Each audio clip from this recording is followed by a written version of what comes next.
Tiesioginėme eteryje darbus pradeda TV3 žinių komanda. Labas vakaras, aš Mindaugas Vasiliauskas ir iš pradžių naujienos trumpai.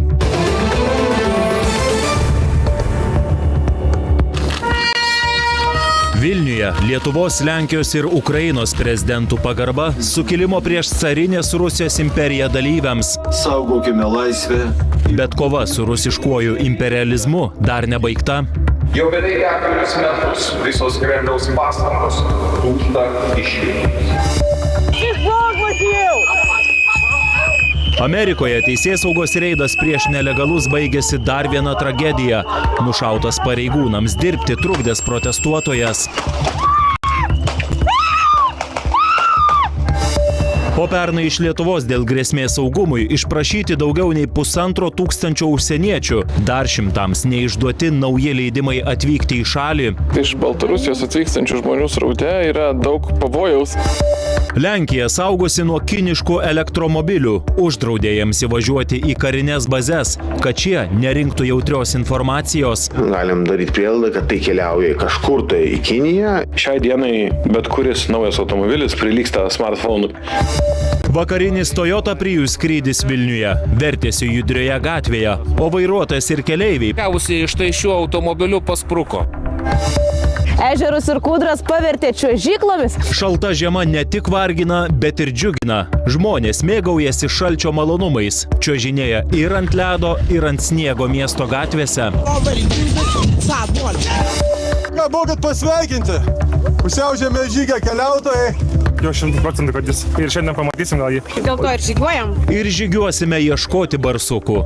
Aiškinsimės, ką jie prognozuoja. Žiema dar tęsis, ar jau metas pavasariui? Vienas iš jų čia.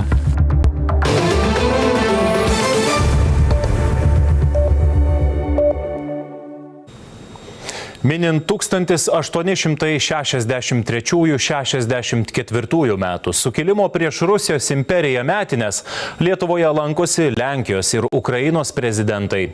3 šalių vadovai senosiuose Rasų kapinėse atidavė pagarbą žuvusiems sukilimo vadams.